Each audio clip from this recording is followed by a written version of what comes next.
Thank you so much. It is so great to be here. It's about all I can afford to do is be places.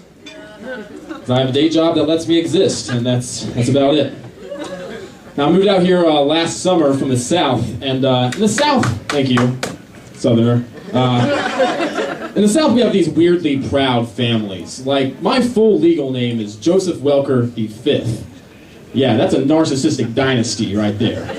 Yeah, it makes us think of our family history like it's some kind of epic film series. But the fifth one always sucks.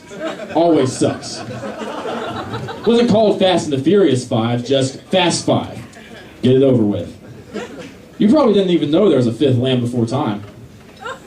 There shouldn't have been. By then, it should have been time. Doesn't make any sense. Doesn't make any sense.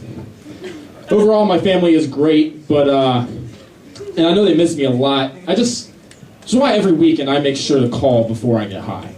You know, because they don't need truth. No. When my dad visited me a couple months ago, I gave him a tour of my house like a North Korean diplomat. Welcome. Here's the door, here's the hallway, here's the porch, and we're back at your car. Let's go pay for my food. How about that? Now, I'm not just broke. I'm a complex guy. I'm also lazy.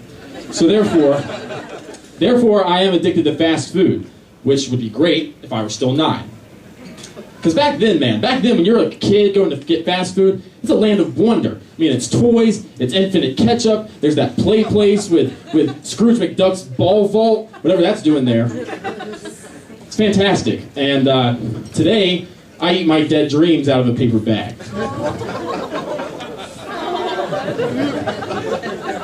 The Burbank Wendy's is just not a spiritually uplifting place. It's just not. I was in there one time, and somebody had carved "Life is Hard" into the hand dryer. That is depression with conviction. And it really resonated me in a weird way. Like, I didn't wash my hands, but I did stare at that hand dryer. And when I got back in line, I felt connected to the people of Wendy's. But when I got to the front, I learned that day that it is impossible for me to flirt with the cashier. It's impossible. Not because we're both at Wendy's, but because she had to be there.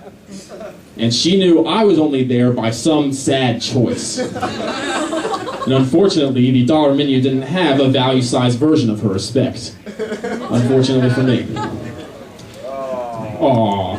Now, save the awe for this next part, because my last relationship ended, guess how, rather poorly.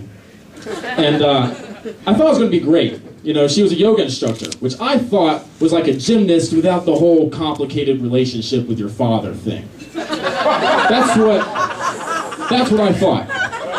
And things started off great. We were in college, and then they turned a little sour when she spent a semester overseas, during which time she left me for a singing-songwriting lesbian. Now, to be fair, she says she always wanted to study abroad. She just never clarified. Yeah, I don't know if I even like that joke, but I still told her that at a competition, so there you go. Now guys, on a more serious note, I don't care how alpha male you think you are. In that scenario, you won't think of hot fantasies. You'll question your man skills. The goal is to get cheated on with a lesbian, not actually fully dumped for one, okay? Even if she says that it was an emotional decision and that actually our sex life kept us together for so long, which she did tell me. Like, that was a really, it wasn't comforting, it was just more confusing.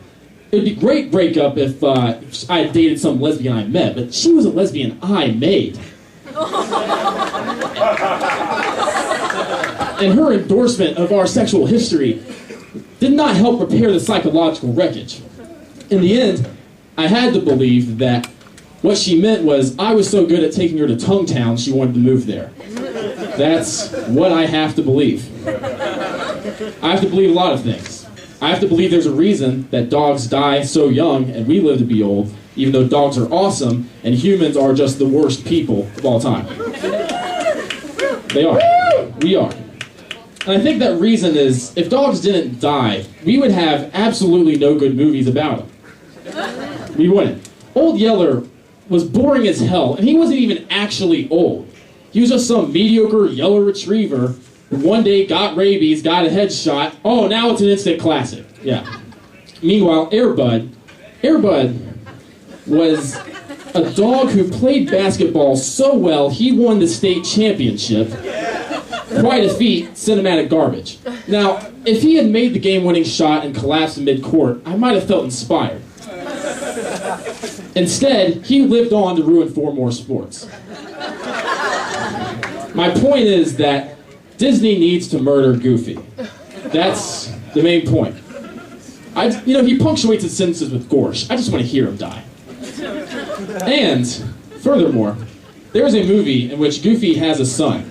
That means it is Disney canon that somebody banged Goofy. Somebody was impregnated by a cartoon dog with a learning disability. Nobody knows who and nobody knows how, but I can't believe Goofy pulled off a pickup line. Like, gorsh, you're beautiful. How about you join the Goof Troop? Like, no. Want to get me laid, want to get him laid. No. And if Disney is trying to tell us that Goofy, that little Max Goof, his son, little Max Goof, was conceived out of something non-consensual, his illegitimate father deserves to die. And that movie would be awesome. Thank you guys very much.